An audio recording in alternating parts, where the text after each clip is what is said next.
भाइयों और बहनों, वेलकम बैक टू। आज का एपिसोड इतना धमाकेदार, इतना तूफानी, इतना पागलपन भरा है कि देखकर बोलोगे भाई ये तो आग लगा दी।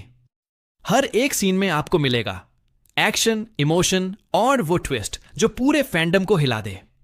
तो भाई अगर दिल से एनीमे प्रेमी हो तो लाइक ठोक दो, चैनल को सब्सक्राइब कर दो और हां, अगर दिल करे तो सुपर चैट भी कर दो ताकि अगली वीडियो और भी धमाकेदार बने और तुम्हारा नाम अगले एपिसोड में शाउट आउट के साथ गूंजे।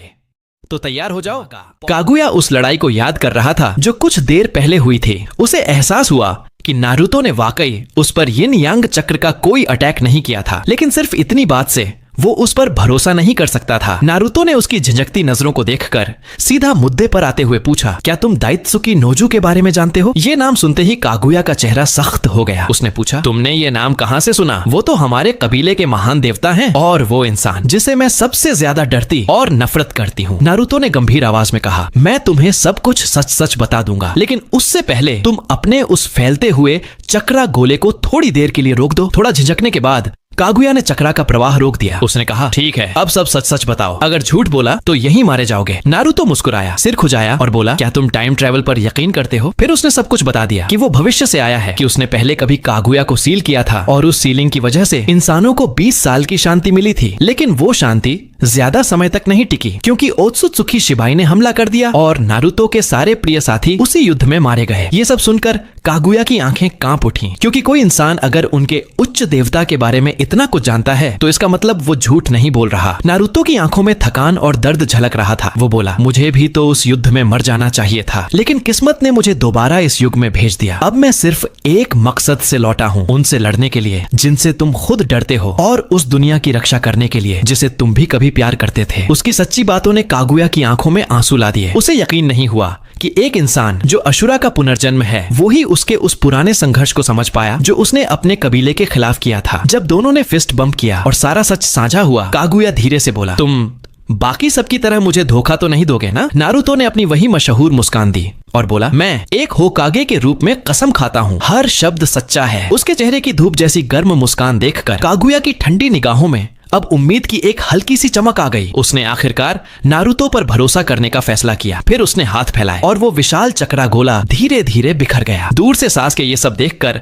हल्का मुस्कुराया, लगता है वो डेड लास्ट आखिरकार सफल हो गया। तभी अचानक ब्लैक जेत्सु चिल्लाया, माँ उसकी बातों में मत आना। वो अब भी मादारा की ब्लैक रॉड से बंधा हुआ था। कागुया ने एक नजर उसकी तरफ देखा और नारुतो से कहा, उसे छोड़ दो, वो मेरा सबसे वफादार बच्चा है। अब जब कागुया उसके साथ था तो नारुतो ने उसे रोकने की जरूरत नहीं समझी। वो जल्दी से मादारा के पास गया और बोला, कृपया उसे छोड़ दो। मादारा ने पहले जो गुस्सा जेत्सु पर था वो अब शांत हो चुका था। उसने मुस्कुराते हुए कहा, ठीक है, ये तुम्हारा एहसान रहा। आजाद हुआ ब्लैक जेत्सु फिर से कागुया की बाहों में लौट आया। वो बोला, माँ क्या आप सच में इन्हें जाने देंगी? कागुया ने सिर हिलाया, अब और लड़ाई नहीं, आगे हमारे पास इससे भी बड़ा काम है। सच्चाई जानने के बाद ब्लैक जेत्सु चुप हो गया क्योंकि उसे पता था कि ये उसकी माँ का सोच समझकर लिया गया फैसला था। फिर नारुतो आगे बढ़ा और बोला, अब हमें सबको वापस इंसानों की दुनिया में ले चलो। हमें उन सबको जगाना है जो इन्फिनिट त्सुकुयोमी में फंसे हुए हैं। कागुया ने अमेनो मिनाका सक्रिय की और सबको वापस इंसानी दुनिया में लौटा दिया। वहीं नारुतो और सासके अभी अभी साथ में हाथ जोड़कर इन्फिनिट त्सुकुयोमी को खत्म करने वाले थे कि तभी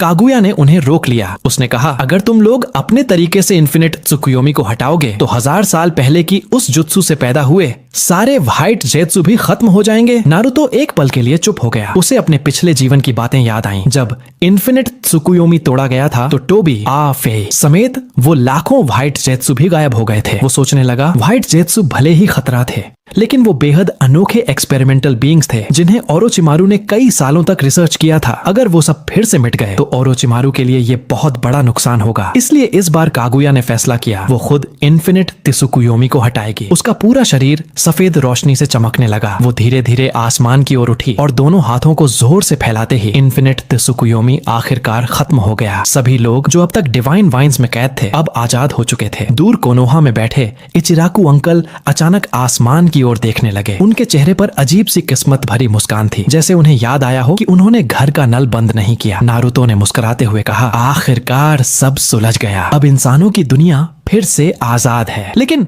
उसकी नजरों में अभी भी सतर्कता थी। आराम का वक्त नहीं है, असली लड़ाई अब शुरू होगी। उसने वुड रिलीज का इस्तेमाल करके ओरोचिमारू के बेस के पास एक शानदार महल बना डाला। आने वाले दिनों में कागुया, मादारा, जेत्सु और बाकी सब वहीं रहेंगे, क्योंकि उन सब का दौर अब बीत चुका था और अचानक गांव में दिखना ठीक नहीं लगता। कागुया ने उस महल को देखा, फिर हल्की सी मुस्कान दी। वो बोली, कभी मुझे मेरे ही बेटे हागोरोमो और हमूरा ने नहीं समझा, और आज उनकी संतान ही मुझे सबसे ज्यादा समझ रही है। उसने मुड़कर कहा, तुम वाकई सोचते हो नारुतो हो। इस बीच अशुरा ने इंद्र के पास आकर कहा, भाई क्यों ना अब हम अपनी दादी के साथ ही यहीं रहें? अब तो सारे गलतफहमियां मिट गई हैं। इंद्र कुछ देर तक सोचता रहा। नारुतो के साथ समय बिताने के बाद उसका स्वभाव काफी बदल चुका था। साथ ही हागोरोमो ने भी नारुतो के जरिए उससे माफी मंगवाई थी, इसलिए अब वो अशुरा से नफरत नहीं करता था। आखिरकार उसने कहा, ठीक है, आने वाले दुश्मनों से लड़ने के लिए हमें साथ रहना ही होगा। उसी वक्त ओरोचिमारू धीरे धीरे नारुतो के पास आया। उसने कहा, भले ही इशिकी का अंत हो गया है, लेकिन एक अहम बात भूलना मत, नागातो के शरीर पर अब भी उसका कर्मा मार्क है। अगर उसे हटाया नहीं गया तो जल्द ही इशिकी उसके शरीर में दोबारा जन्म ले सकता है। उसकी बात सुनकर माहौल गंभीर हो गया। नारुतो ने पूछा, कोई तरीका है इसे रोकने का? ओरोचिमारू मुस्कुराया, तरीका तो है ही। तुम्हें याद है ना, पिछले जन्म में कोर्ट के शरीर पर जो व्हाइट सील थी, वही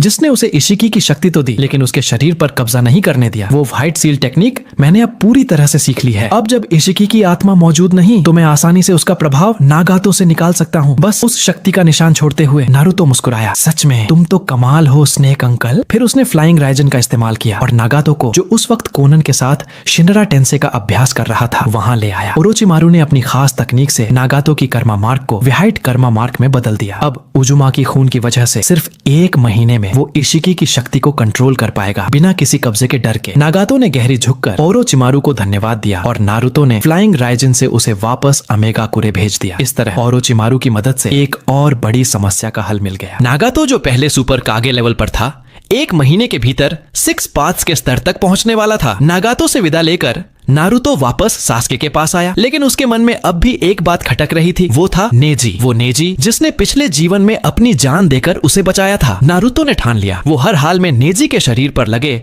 उस केज बर्ड कर्स सील को तोड़ेगा, जिसे हटाने में ओरोचिमारू भी नाकाम रहा था। अब जब नारुतो ने खुद कागुया यानी ब्याकुगन की जननी को अपने साथ जोड़ लिया था, तो उसे लगा शायद वही इस मुहर को मिटा सके। वो कोनोहा लौटा और नेजी को ढूंढ निकाला। फिर उसने उसे शिपुडेन और भविष्य की सारी घटनाएं दिखाई। शुरू में नेजी को यकीन नहीं हुआ, लेकिन नारुतो के व्यवहार में आए बदलाव और अब तक किए गए कामों को देखकर उसे समझ आ गया कि वो सच बोल रहा है। कम से कम नारुतो की वजह से ही वो उस भविष्य की तरह मरने से बच गया था, जहां उसे 10 टेल्स के हमले में जान गंवानी पड़ी थी। सब कुछ साफ करने के बाद नारुतो ने नेजी को लेकर कागुया के महल की ओर रुख किया। थोड़ी सी औपचारिक बातें करने के बाद नारुतो ने सीधा मुद्दे पर आते हुए अपनी बात रखी। कागुया ने इशारा किया, नेजी मेरे पास आओ। जब वो पास आया तो कागुया ने उसकी देह से एक बहुत परिचित ओत्सुत्सुकी एनर्जी महसूस की, वो एहसास जो उसके अपने परिवार का था। लेकिन जैसे ही उसने नेजी के माथे पर वो कर्स्ड सील देखा, उसकी भौहें सिकुड़ गईं। नारुतो ने बेचैनी से पूछा, क्या आप इसे हटा सकती हैं? पास खड़े ब्लैक जित्सु ने गर्व से कहा, ऐसी चीज हटाना तो माँ के लिए बच्चों का खेल है, मत भूलो वो चक्रा की जननी है। कागुया ने कुछ नहीं कहा, वो बस उस मुहर को देखती रही जो एक जंजीर की तरह नेजी को बांध रही थी। वो पल उसे याद दिला गया जब वो खुद चिबाकू टेंसे में हजारों सालों तक कैद रही थी। उसने धीरे से अपना हाथ नेजी के माथे पर रखा और उसकी ओत्सुत्सुकी शील्ड टेक्निक के जरिए एक झटके में उस केज्ड बर्ड कर्स सील को मिटा दिया। फिर बोली, अब अपनी ब्याकुगन सक्रिय करो। नेजी ने चक्रा केंद्रित किया और जैसे ही उसकी ब्याकुगन खुली, वो चौंक गया। अब उसकी नजरों में कोई ब्लाइंड स्पॉट नहीं था और उसकी ब्याकुगन पावर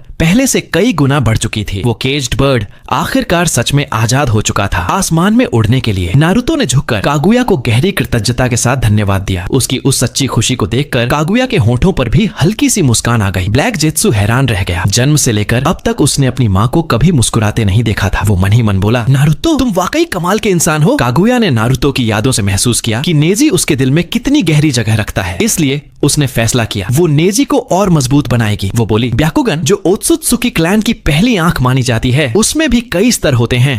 हर किसी की शक्ति समान नहीं होती। नेजी तुम्हारी ब्याकुगन सबसे श्रेष्ठ नहीं, लेकिन बेहद दुर्लभ और अनोखी है। अब तक तुम्हारा केवल 10% सामर्थ्य ही खुला था, क्योंकि वो शाप तुम्हारी शक्ति को दबा रहा था। फिर उसने कहा, अब अपना दायां हाथ आगे बढ़ाओ। नेजी ने हाथ बढ़ाया और कागुया ने अपनी ब्याकुगन पावर का एक हिस्सा धीरे धीरे उसके शरीर में प्रवाहित कर दिया।